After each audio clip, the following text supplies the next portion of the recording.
Can you tell I'm in denial? You can't stay at the top forever.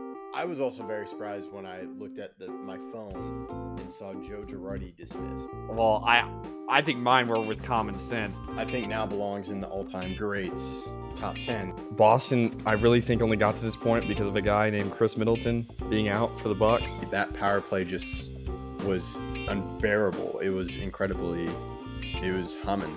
Man, am I happy. I knew that this was going to happen. I knew he was going to come back. When I think of New York Yankees now, it's Judge. Probably people in the past when Jeter was coming up. I would be shocked. A little bit hurt. Hey, this is Greg Tepper of Dave Campbell's Texas Football, TexasFootball.com, and Valley Sports Southwest. You are listening to Outsiders Opinions with Kevin and Austin. What's up, y'all? Welcome to our NBA Opinions of the Week. And Austin, what a shocking turn of events, as I usually go to bed early, given some things I do in the morning. And it was shocking when I woke up to 83 points from Bam Adebayo with the Miami Heat over. I thought it was the Atlanta Hawks, but it was your Washington Wizards. Yeah. Look, this is one of the moments. There's not many NBA moments that I'm going to remember exactly where I am when it happens. This is one of those, though. I was doing an assignment. I was on campus doing an assignment, and I saw Bam had 70 points with 8.5 minutes left in the fourth, and I had to call a guy we've had on this podcast multiple times. I had to talk to him and be like, "Hey, what is happening? Like, what actually is happening? Because this guy has so many points." And if you watch the game, I did not watch the game live for the majority of it. I watched the last 5 minutes live because I have league pass, but they were fouling him. And it wasn't like he was going for the fouls. Just the Wizards are so incompetent at defense that they could not defend him legally. Legally speaking, they could not defend him. I don't understand how they were unable to play straight up defense while double teaming him. They just had to hack him and hack him and hack him. I'm extremely disappointed in the NBA community for how much hate Bam has gotten, or how much hate has been spread towards the Bam performance, saying it was unethical, say it was this, say it was that. He scored 83 points.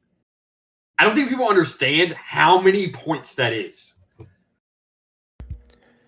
It's hard to do that, and I couldn't watch the game. I watched highlights, and I was amazed with his 3-point shots. And then I kind of saw the hatred for it, and I saw the free throws. But 36 of 43, it was amazing. He went 36 of 43 for free throws. Then he also had 43 field goals attempted and converted 20 of those attempts, and then went 7 for 22. And there were just so many that came in the first. And if you saw those first quarter 3-pointers, because I'm pretty sure the highlights that I saw were from that first quarter when he had, I want to say, 27 points in the first quarter to begin with. He had 31. Okay, 31. But a lot of those 3-point shots are like what a 3-and-D shooter would do, not a center or power forward traditionally. And I didn't view Bam Adebayo like that. I think it'd be like, oh, well, cool, he could get a 3. But he knocked them down. It was amazing. Yeah, he hit 7 threes, 5 of those in the first quarter. And a lot of people complain about, hey, Clay scored 60 in 3 quarters, didn't play in the fourth. Hey, James Harden scored 60 points in 3 quarters and sat the fourth. 2 important notes on those. 1, Bam had 62 points through 3 quarters. So let's just put it aside. Bam had more points. And Bam only played 27 more seconds heading into the fourth quarter than Harden. I have friends that were hating on this performance, and I had to point it out. Bam played 27 more seconds heading into the fourth quarter and scored 2 more points. If you look at points per minute, which I calculated, Bam had more points per minute in the entire game than Harden did through 3 quarters, and he had more points per minute through 3 quarters than Harden did through his 3 quarters. And not to mention, everyone hated on them taking out Harden and taking out Clay in those games. So let's take away from the fact, not just did Bam have more points, and Bam had more points per minute than Harden, they also were hating on the coach for taking those players out in those moments. I love what Spoelstra did. The only thing isn't the Bam free throws. Like I said, Bam got fouled. The only argument I could hear for how this was unethical was the Heat players fouling the Wizards to try to get Bam more points. But this is my thing. Go for it. It's sports. The Wizards could not defend. And this is the penalty for putting your worst team on the court to tank. This is it. This is the penalty, is you're going to be embarrassed and you're going to be in league history forever for giving up 83 points to Bam. The Wizards have been a terrible defensive team against bigs for so long. I've watched Embiid drop 60 multiple times. I've watched Wemby score 50 in 26 minutes.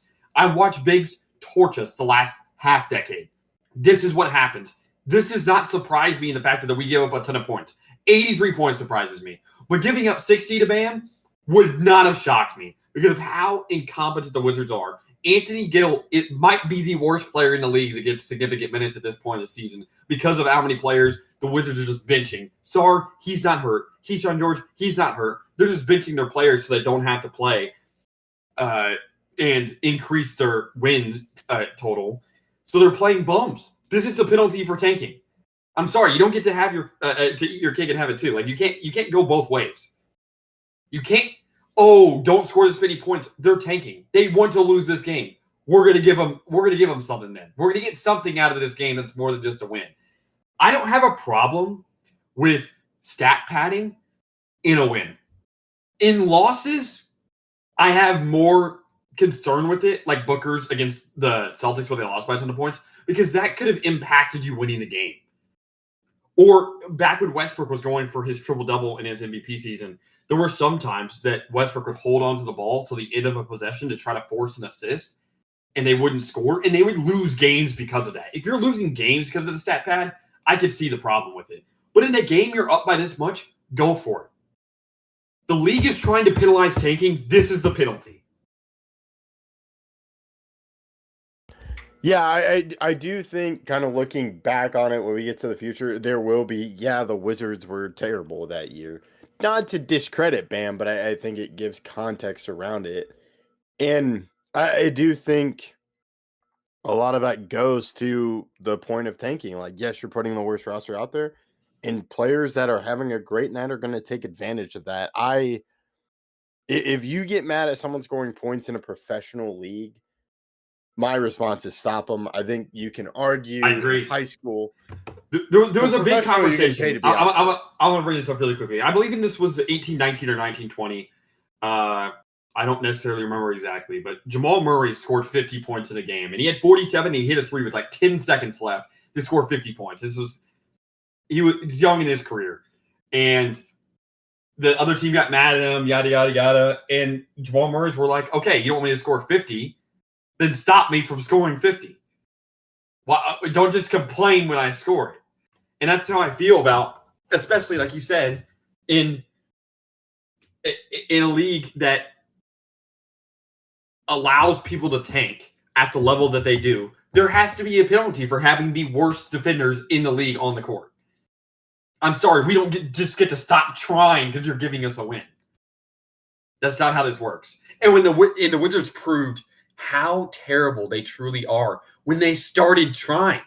You can always say, oh, they're not trying, right? They're trying to lose. No. They were trying to stop him from scoring 83 points, and they couldn't. Their only result was to foul him 1,000 times. And I watched the game. As a Wizards fan, they could not play defense. They could not guard him, so they just fouled him. Yeah, I didn't see the end, but when he goes to the free throw line 43 times, there's definitely some fouls going on there. And I didn't get to the point where you saw them double teaming it, but it is comical to just hear how they tried to double him and it didn't work. And it is absurd what he did. I think it's proud and it's going to be a great memory for a lot of people. And And I think when you look at the top scoring games, when that 83-81, I was reading an article talking about how there should be an asterisk around Adebayo. They had an asterisk on Kobe Bryant, and then, of course, Wilt Chamberlain's 100-point game. I think their criticism is going to be heavy, especially with these rare accomplishments when you talk about it. So I do think the context of it, the Wizards were very bad. So he scored 83, and Adebayo had a fantastic night. I think Beyond the Arc really helped him, especially in the beginning, as he made 7, so it's 21 points just from Beyond the Arc. Yeah. Oh, that's Beyond the Arc. It'd be times 3, so it's 21, right? Yeah, 21. Yeah, he had 21 points Beyond the Arc, and then 36 from the line. That's a solid night just from each individual portion of the court.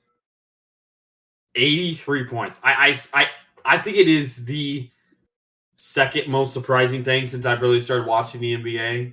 The only thing I would put above it is the Luka trade. I think it's the only thing that I will remember where I'm at more, and a more shocking, because you got to think. I know Kobe scoring 60 in his last game is pretty surprising, but I kind of knew going into that game that they were going to force feed him. Right? I watched that game live. I still remember thinking he's going to score a lot. There was no way I thought he was going to score 60. I thought he was going to score like 35, maybe 40 at the most. I never thought he was going to hit 60. But you got to know going into Kobe's last game, he's going to get force fed. I thought that was a pretty obvious thing to happen. Not scoring 60 points. But what's more surprising, Kobe scoring 60 because he's getting force fed, or Bam scoring 83. Bam scoring 83 is more surprising. And you got to think like the moments, LeBron breaking Kareem's record. Sure, that's a big moment, but everybody knew eventually LeBron was going to break the record. I think like heading into the season, everyone was like, okay, this is going to happen. It's just when it's going to happen. Even when a couple of years ago, everyone said, oh, he's going to break Kareem's record. It was something inevitable that's going to happen. There's only been 2 things I think that since I've watched the league that were utterly shocking. I think if the Pacers had beaten the Thunder, that would be up there.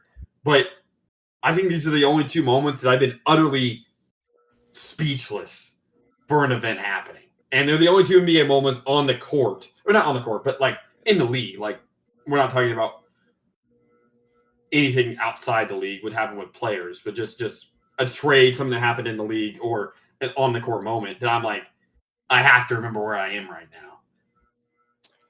Yeah, I would add, and this is because I was in the arena when it happened, the Luka free throws and that comeback against the Knicks. I think that's another shocking moment. Yeah, but that's more of a Mavs moment than it is in the league. I mean, he's not the first player to have a 60-point triple-double. Harden did that. We've seen that. Just that comeback like that. Sure, but we've seen comebacks like that before, too. I mean, a missed free throw, too. I mean, I remember the Celtics did it, I think, a couple years ago, where Tatum missed the free throw, and then he got it back, passed it out to Brown, and he hit the 3 for the tie. It's happened before. I've seen plays like that happen before. There's no one alive. Okay, not no one alive. No one alive today has scored as many points as Bam, but also nobody.